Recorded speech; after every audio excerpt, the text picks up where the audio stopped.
Nós vamos abrir a palavra de Deus, o livro do profeta Daniel, capítulo 6. Daniel, capítulo 6. Leremos até o versículo 28, todo este capítulo. Pareceu bem a Dario constituir sobre o reino as 120 sátrapas que estivessem por todo o reino, e sobre eles 3 presidentes, dos quais Daniel era um, aos quais estes sátrapas dessem conta para que o rei não sofresse dano. Então mesmo Daniel se distinguiu destes presidentes e sátrapas, porque nele havia um espírito excelente, e o rei pensava em estabelecê-lo sobre todo o reino. Então os presidentes e os sátrapas procuravam ocasião para acusar a Daniel a respeito do reino, mas não puderam achá-la nem culpa alguma, porque ele era fiel, e não se achava nele nenhum erro, nem culpa. Disseram, pois, esses homens: nunca acharemos ocasião alguma para acusar este Daniel, se não a procurarmos contra ele na lei do seu Deus. Então, estes presidentes e sátrapas foram juntos ao rei e lhe disseram: ó rei Dario, vive eternamente. Todos os presidentes do reino, os prefeitos e sátrapas, conselheiros e governadores, concordaram em que o rei estabeleça um decreto e faça firme o interdito que todo homem que por espaço de 30 dias fizer petição a qualquer Deus ou a qualquer homem e não a ti, ó rei, seja lançado na cova dos leões. Agora, pois, ó rei, sanciona o interdito e assina a escritura para que não seja mudada, segundo a lei dos medos e dos persas, que se não pode revogar.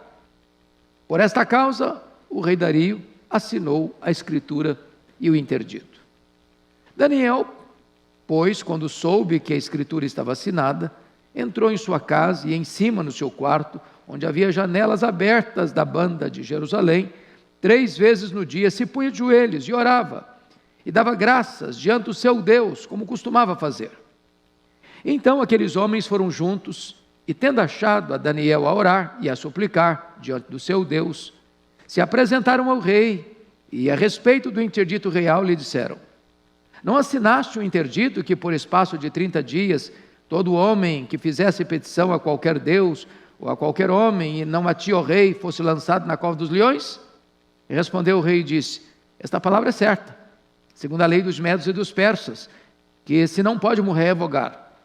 Então responderam e disseram ao rei: esse Daniel, que é dos exilados de Judá, não faz caso de ti, ó rei, nem do interdito que assinaste. Antes, 3 vezes por dia, faz a sua oração.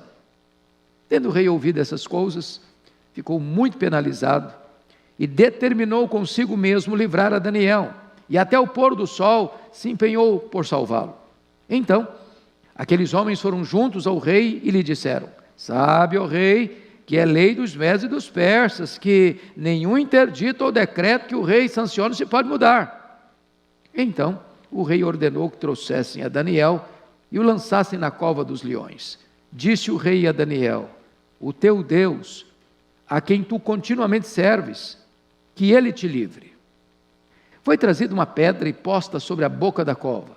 Selou-a o rei com o seu próprio anel e com o dos seus grandes, para que nada se mudasse a respeito de Daniel. Então o rei se dirigiu para o seu palácio, passou a noite em jejum e não deixou trazer à sua presença instrumentos de música, e fugiu dele o sono.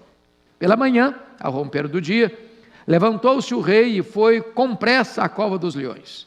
Chegando-se ele à cova, chamou por Daniel com voz triste. Disse o rei a Daniel: Daniel, servo do Deus vivo, dar-se o caso que o teu Deus, a quem tu continuamente serves, tenha podido livrar-te dos leões? Então Daniel falou ao rei: ó rei, vive eternamente.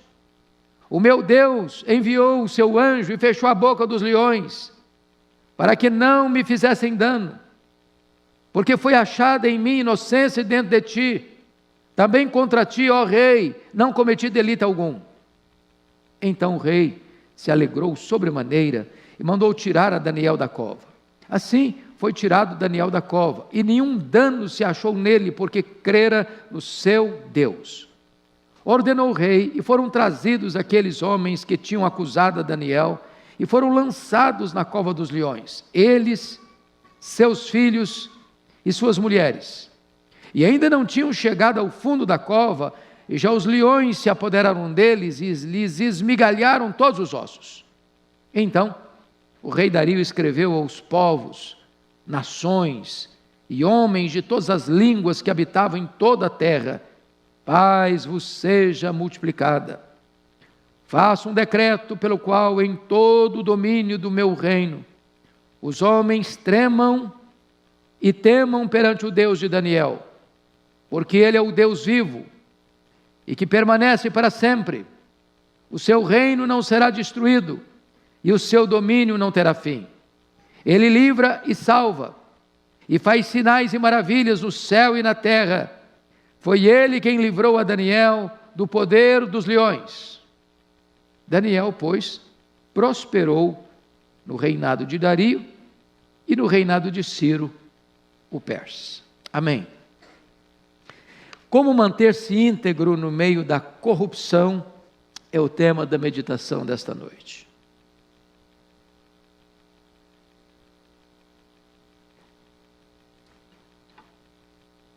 Parece-me que corrupção é o cardápio do dia na mesa do brasileiro. É a sopa quente servida no jantar da noite. A corrupção está instalada em todos os setores da sociedade brasileira. Está instalada nos poderes constituídos, nos parlamentos, nos palácios e nas cortes. Está presente no comércio, na indústria, nas transações internacionais. Este mal graça e sopita em todos os aspectos da sociedade.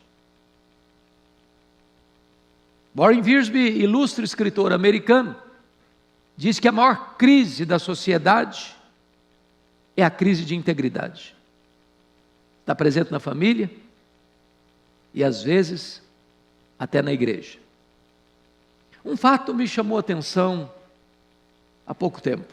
Estava lendo sobre esse acontecimento que ocorreu há alguns anos, no dia 28 de janeiro de 1986. Era uma terça-feira, fria, gelada, e o mundo aguardava, no Cabo de Canaveral, o lançamento da nave espacial Challenger. A noite muito fria, o tempo impróprio, e eu ouvi uma grande disputa de ideias. De um lado, os engenheiros e técnicos dizendo que não era prudente lançar naquela manhã do dia 28 de janeiro aquela nave espacial. Por outro lado, os investidores, aqueles que entendiam que retardar aquele lançamento seria um grande prejuízo, arranharia a imagem, até mesmo da nação, foram contundentemente contrários ao adiamento daquele lançamento. E mesmo em face desta discussão entre técnicos e investidores, a contagem regressiva não foi paralisada. E então, naquela manhã, 28 de janeiro de 1986, a nave espacial Challenger foi lançada. E 70 minutos depois, ela explode no ar com 7 astronautas. E o mundo inteiro assiste àquela tragédia. E aquela tragédia foi discutida na imprensa para examinar as causas. Mas a causa verdadeira foi exatamente falta de integridade. Este é um problema que não é novo. Este é um problema antigo.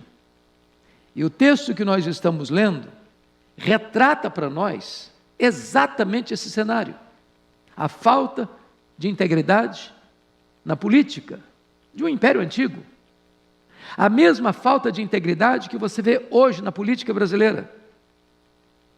Muda partido, muda candidato, muda o cenário. Partido vem, partido vai, partido sobe, partido desce. Mas a falta de integridade está com as suas garras, com os seus tentáculos enfiados na nação brasileira. Homens que deveriam ser exemplo e modelo da nação, como ratazanas esfaimadas, mordem sem piedade o erário público, desviando recursos, empobrecendo a nação, maculando a honra da nação e trazendo uma espécie de ausência de esperança no futuro.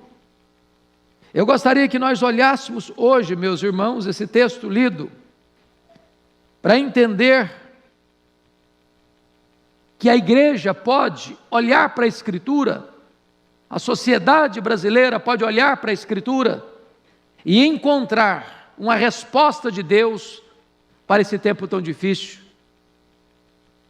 que aflige, que angustia a todos nós.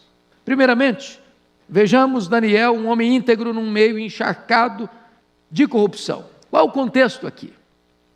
O contexto é que este Daniel foi levado para a Babilônia ainda muito jovem, como um escravo, como um cativo, quando Jerusalém foi tomada. E antes mesmo de Jerusalém sucumbir, ele foi levado no primeiro cerco de Jerusalém, em 606.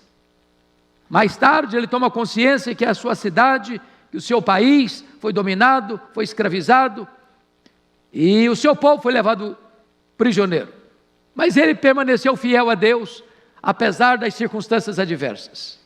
Resolveu firmemente o seu coração não se contaminar. Foi colocado numa posição de honra no grande reino da Babilônia.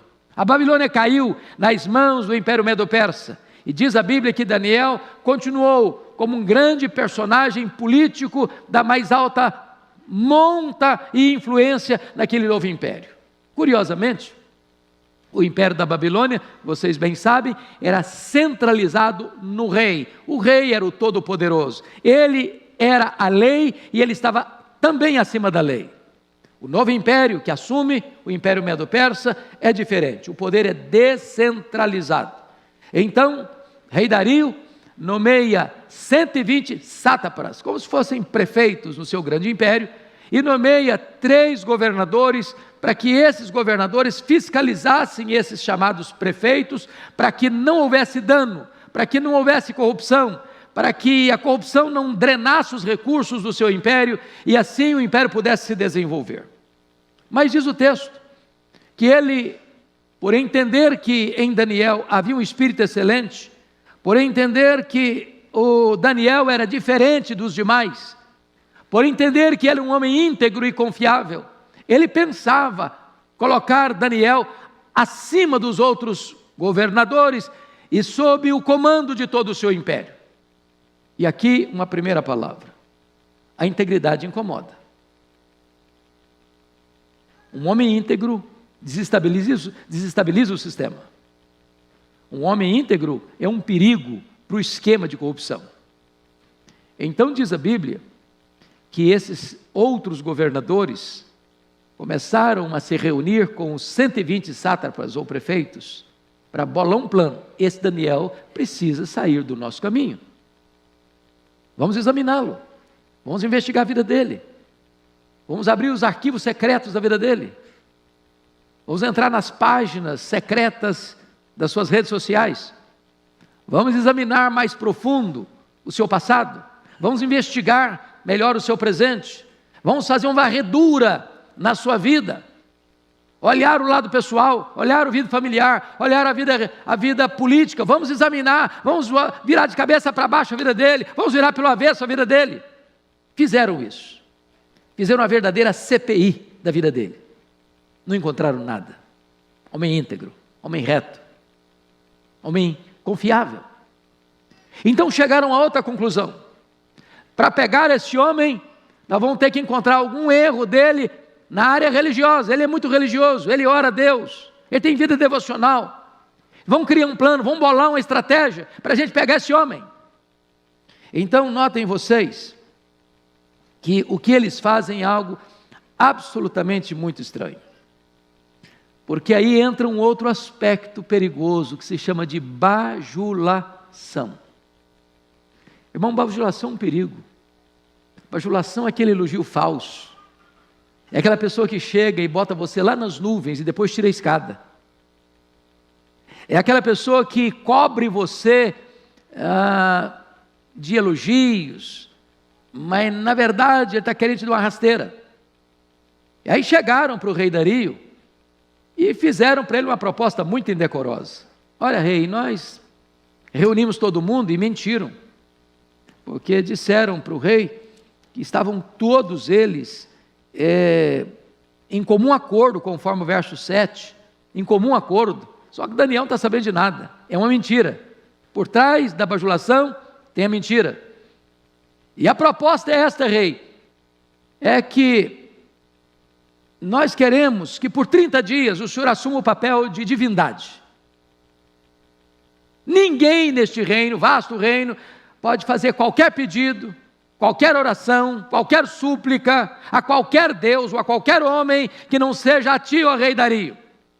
E tem uma coisa, o senhor vai assinar esse decreto, o senhor vai sancionar esse decreto, e dentro da estrutura do Império Medo-Persa, a lei era maior do que o rei. Diferente do Império Babilônico, em que o rei era maior que a lei. De tal forma que se o rei sancionasse um decreto, ele estava obrigado a obedecer aquele decreto, porque a lei era maior que ele.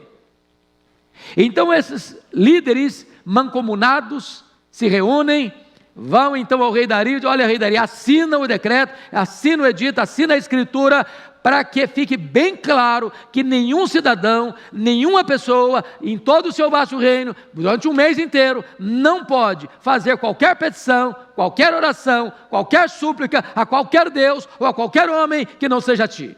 É claro que isso infla o ego de um homem. E o rei Dario, sem perceber que estava caindo uma esparrela, que ele também era vítima desse esquema, gostando da bajulação, blasfema,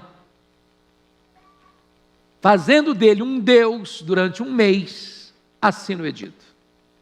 Assina o edito. Eu quero destacar o aspecto, irmãos, de que é possível ser uma pessoa honrada e íntegra, mesmo quando você vive cercado de um mar de lama. Há um adágio muito conhecido aqui no Brasil que não é verdadeiro. O poder corrompe. Na verdade, o que é verdade é que o poder revela os corrompidos. A corrupção não está no poder em si, a corrupção está no coração. Homens corruptos, quando têm poder, se revelam, se mostram. Alguém já disse: você quer conhecer alguém? Dê poder a ele. Agora notem, a integridade não isenta você de ser alvo de conspiração. Ou seja, o fato de você ser íntegro não quer dizer que você não vai sofrer. Aliás, as pessoas que mais sofrem, eu penso, no contexto político, sobretudo brasileiro, são os íntegros. Porque se você não concordar com o sistema, com o conluio, com os conchavos, com as vantagens, com os bastidores sombrios, lá nos porões do poder, você incomoda. Você incomoda. Mas isso não é novo, isso é antigo. Isso é a história da humanidade, caída, rendida ao pecado. E Daniel é uma prova disso. Ele é um homem de Deus, ele é um homem íntegro, ele é um homem honesto, ele é um confiável. Mas ele faz mal ao sistema corrupto. Ele incomoda o sistema corrupto. Ele é uma pedra no sapato dos corruptos. O governo dele desarticula os planos dos corruptos, porque ele era um dos governadores e tudo tinha que passar também por ele. E desta forma eles tramaram contra ele. Agora, esse texto ainda, meus irmãos, mostra outra coisa. A pessoa que bajula é a mesma que vai tentar derrubar você. Então preste atenção nos elogios. Nós não somos contra, e nem a Bíblia jamais é contra elogio. O elogio é bem-vindo, se ele é sincero, se ele é honesto, se ele é proporcional, porque tem que ser proporcional. Se alguém chegar para você e disser assim, você é a pessoa mais bonita do mundo, pode saber que ela está mentindo. Se ela falar para você, se você é o cara mais inteligente da terra, pode saber que está mentindo. Então todo elogio exagerado, ele vem num pacote de mentira, num pacote de engano, e ele tem um propósito, passa uma rasteira em você, enganar você, porque a arma do bajulador é a mentira, conforme está no versículo 7. Porque o versículo 7 diz que eles todos concordaram com isso, todos os presidentes do reino, os prefeitos e sátrapas, conselheiros e governadores, concordaram em que o rei estabeleça um decreto. Daniel está sabendo de nada, ele não foi convidado, ele não fez parte dessa reunião subterrânea, nada republicana. Então tem aí uma mentira.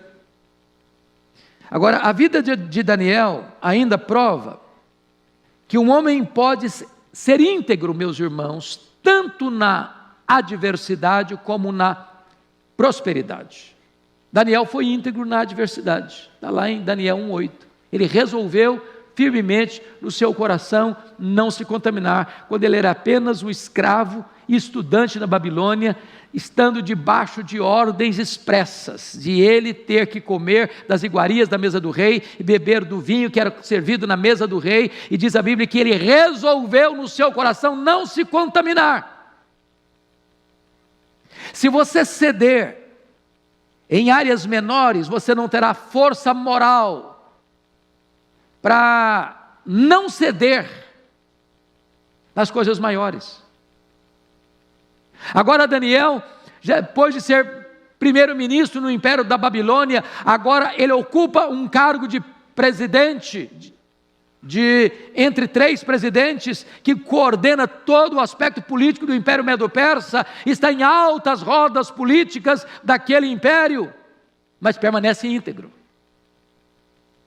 Então você é um pobre íntegro, você é um rico íntegro, você é um funcionário e você é um gerente, você é o varredor do chão da fábrica e você é o CEO da empresa multinacional. Não importa quanto dinheiro você ganha, não importa a posição que você ocupa, você precisa ser íntegro. Integridade é inegociável.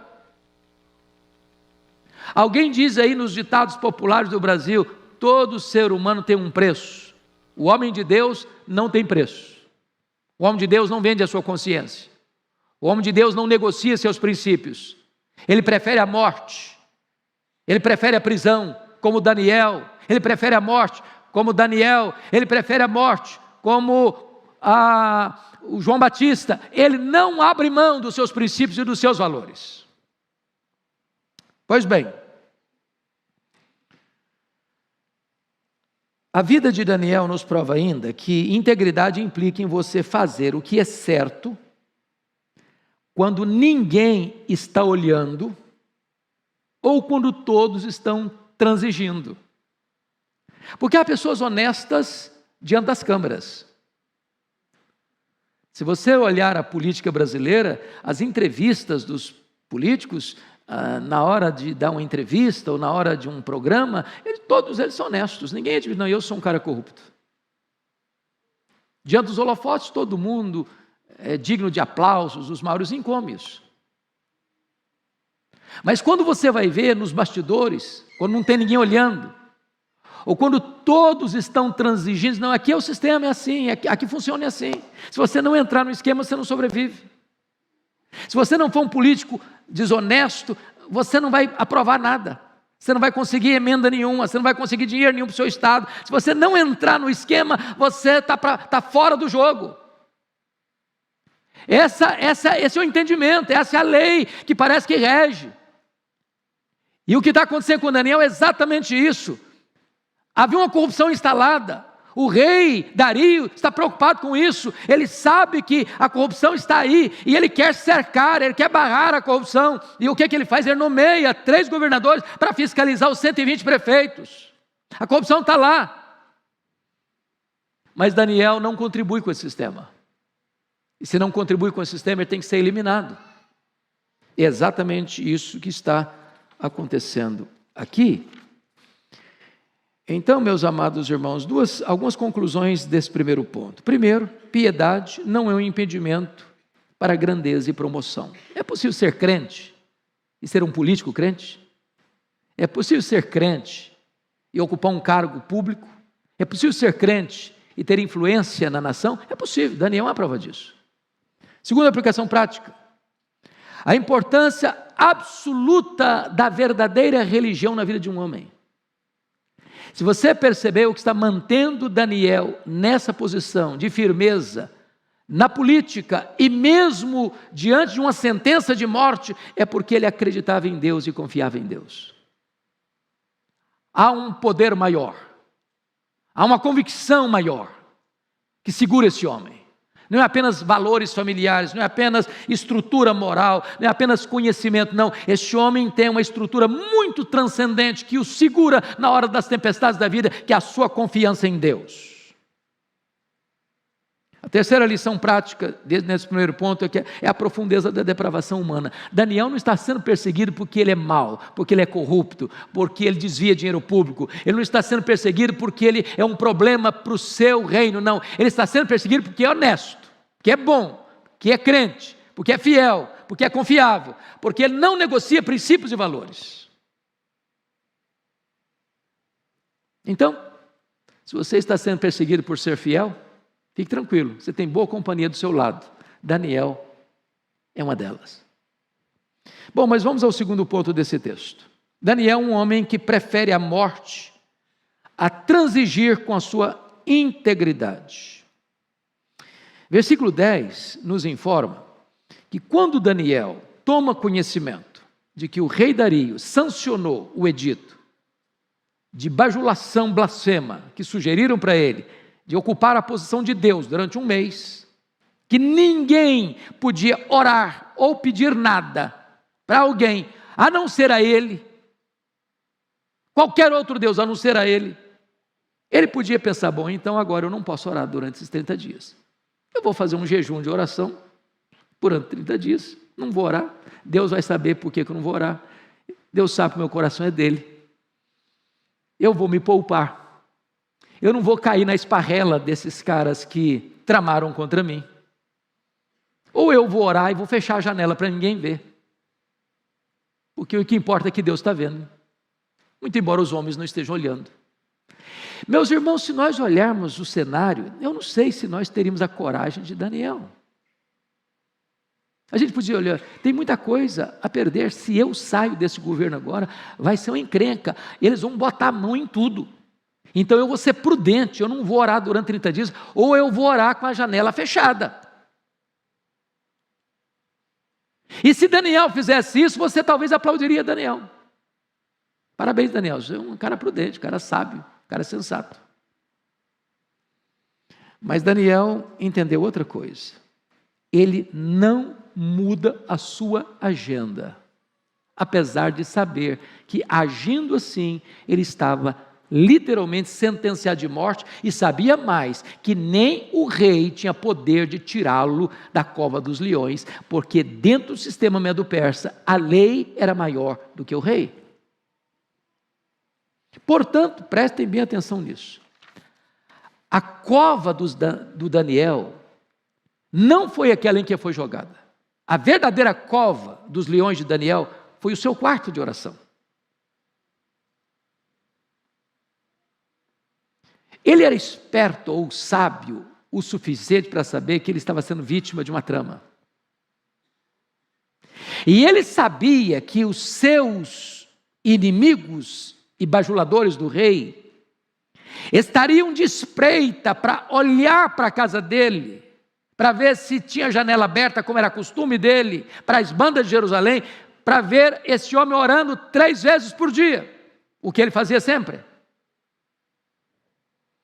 Mas ele entende uma coisa, meus irmãos, ele entende que quem eleva o homem é Deus, quem protege o homem é Deus, e quem desarticula as tramas dos bastidores e dos porões da política é Deus. Por isso, diz o texto, que ele abre a janela para a banda de Jerusalém, para todo mundo ver, se ajoelha e ora e suplica e dá graças a Deus. É outra coisa para nós, às vezes, humanamente incompreensível. Porque talvez, numa circunstância semelhante, nós iríamos orar como? Chorando, clamando, gemendo, pedindo livramento, pedindo socorro. Se fôssemos mais, desculpa da brincadeira, pentecostais, diríamos: queima ele, Jesus.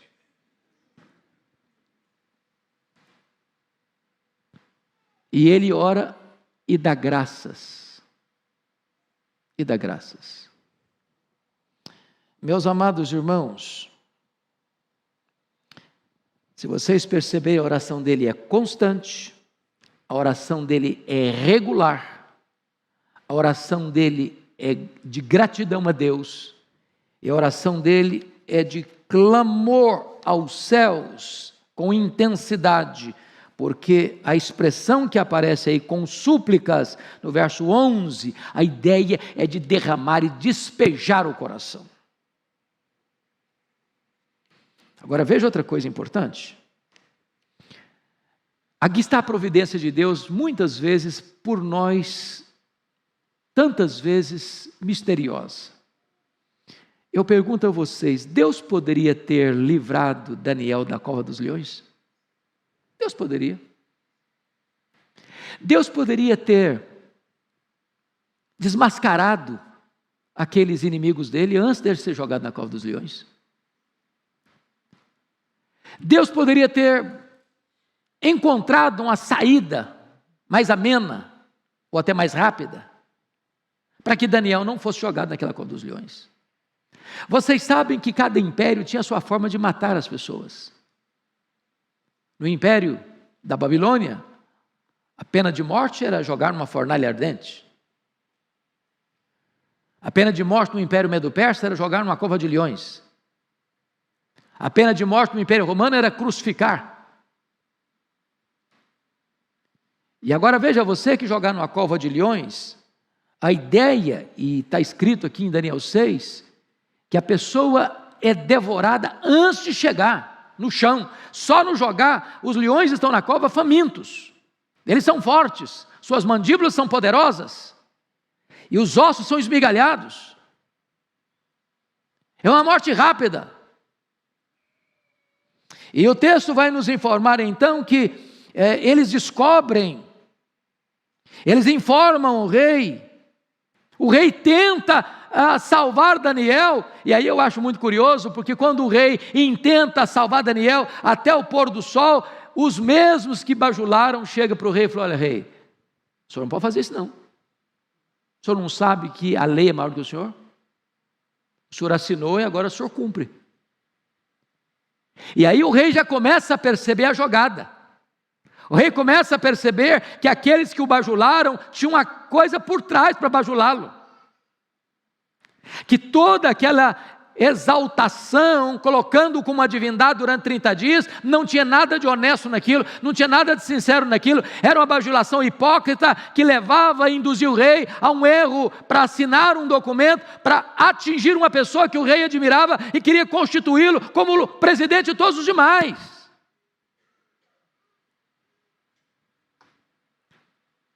Mas o rei não podia fazer mais nada.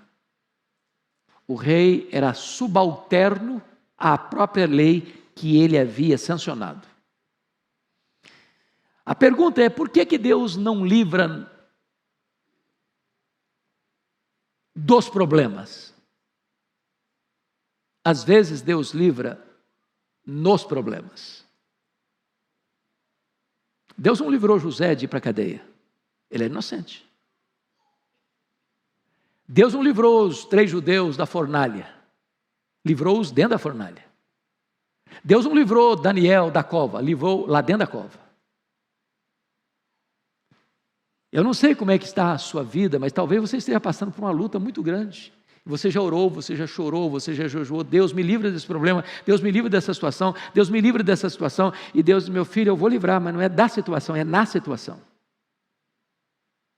Não é da tempestade, é na tempestade. Vai ser na 4ª vigília da noite, mas eu vou livrar. Como Deus livrou Pedro, Deus não livrou Pedro da prisão, Deus não livrou Pedro na primeira noite, nem na segunda noite, nem na terceira noite, foi na 7ª noite da festa da Páscoa, na hora que ele estava para ser entregue, é a hora que o anjo chega, na última volta do ponteiro, no último furo da correia, na 4ª vigília da noite, quando vocês não têm mais saída, é Deus que entra com livramento, para mostrar que Ele é Deus. Mas eu quero concluir dizendo que Daniel, terceiro ponto, Daniel é um homem que é honrado por Deus por causa da sua integridade. Nos versos 18 a 28 nós vemos isso. Então veja uma coisa interessante, irmãos. Quando nós cuidamos das coisas de Deus, Deus cuida das nossas coisas. Quando nós cuidamos da nossa piedade, Deus cuida da nossa integridade, da nossa reputação. Daniel não negociou seus valores, seus princípios. Daniel não negou sua fé. Daniel não duvidou do seu Deus. Daniel continuou honrando a Deus, mesmo sabendo que estava sentenciado à morte. Ele poderia dizer como os seus amigos, lembra dos amigos dele? Quando o rei disse, olha, não tem jeito, vocês vão ser jogados na fornalha. Vocês vão curvar agora ou não vão? Falei, nós não vamos. Se o nosso Deus quiser nos livrar, Ele tem poder para nos livrar. Mas se Ele não quiser nos livrar, nós não vamos nos render. Nós não vamos negociar nossa fé. Nós não vamos transigir com os nossos valores. Nós vamos continuar servindo a Deus. Daniel sabia Deus, Deus podia livrá-lo, Deus podia livrá-lo, Deus podia não livrá-lo, Deus podia não livrá-lo. Quando você olha a galeria da fé em Hebreus capítulo 11, uns fecharam boca de leões pela fé, outros apagaram o fogo pela fé, outros foram cerrados ao meio. Uns viveram pela fé, outros morreram pela fé. Deus pode livrar, Deus pode livrar, Deus pode não livrar, Deus pode não livrar. Se vivemos, para o Senhor vivemos, se morremos, para o Senhor morremos, quer pois vivamos, quer pois morramos, nós somos do Senhor. Esse é o princípio da Escritura, irmãos.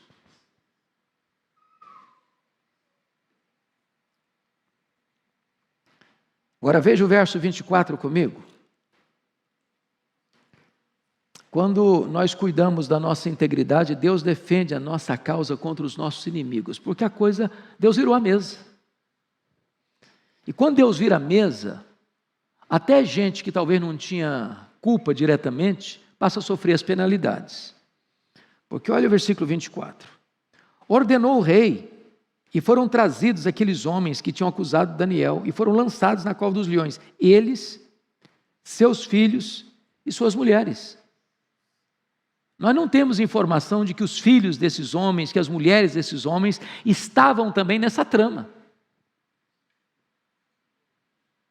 O pecado é assim. Às vezes um pecado atinge muita gente. As pessoas que estão à volta sofrem os reveses do pecado. E agora as consequências são para eles e para as respectivas famílias. E diz o versículo 24.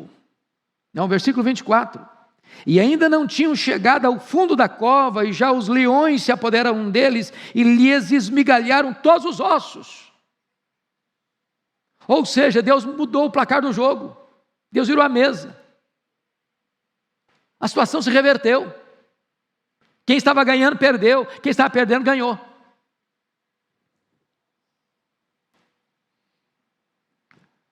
Mas olhem comigo que quando você honra Deus, Deus honra você. Versículo 28. Eu peço que você... versículo 25, por favor. 25. Você pode ler comigo? Então, vamos juntos? Então, o rei Dario escreveu aos povos, nações e homens de todas as línguas que habitam em toda a terra: paz seja multiplicada. E agora vamos entender que esse edito do rei, que ele escreve para os povos, para as nações, para os homens de todas as línguas que habitam em toda a terra, ou seja, o império dele está assambarcando todos os povos da terra. E duas coisas vêm nesse pacote. Primeiro, a exaltação do Deus de Daniel. Olha comigo e nós vamos ler com voz clara, com voz límpida, os versos 26 e 27. Olha como Deus está sendo exaltado. Porque um homem exaltou a Deus no particular, no secreto, dentro da sua casa, dentro do seu quarto, de joelhos. Olha o que Deus está fazendo. Colocando outdoors em todas as cidades, passando nos meios de comunicação de todo o império, propagando por todos os meios de comunicação aquilo que reverbera de um quarto de oração. Todos juntos, versos 26 e 27, com voz clara e eloquente. Vamos juntos? Faço um decreto, pelo qual, em todo o domínio do meu reino, os homens tremam e temam perante o Deus de Daniel, porque ele é o Deus vivo e que permanece para sempre. O seu reino não será destruído, e o seu domínio não terá fim. Ele livra e salva, e faz sinais e maravilhas no céu e na terra. Foi ele quem livrou a Daniel do poder dos leões. Ao mesmo tempo que Deus está sendo exaltado, Daniel está sendo honrado. Eu quero dizer para você que Deus é poderoso para honrar você quando você honra Deus. Está escrito em 1 Samuel 2,30: aos que me honram, eu honrarei, diz o Senhor. Mas agora, para fechar, Daniel está sendo exaltado. Olha o verso 28. Daniel, pois, prosperou no reino de Dario e no reino de Ciro, o persa. Lá atrás, a Babilônia caiu e Daniel continuou de pé. Aqui, um rei sai do trono, outro rei ascende ao trono, mas Daniel continua influenciando na história. Porque honrou a Deus, Deus o honrou. E você? O que vai fazer? Talvez você diga: bom, mas eu não sou político, eu não estou em Brasília, eu não estou na Câmara dos Vereadores, eu não estou na Assembleia Legislativa, eu não estou na Câmara Federal, eu não estou no Senado Federal, eu não sou prefeito, eu não sou governador, eu não sou presidente. Eu estou vivendo a minha vida de forma, às vezes, discreta, anônima, mas cada um de nós tem uma área de atuação. E nessa área de atuação, seja dentro do nosso lar, seja no nosso trabalho, seja nos nossos relacionamentos, a todos nós é requerido por Deus e pelos homens integridade. Que Deus nos ajude a sermos fiéis onde Deus nos colocou. Amém.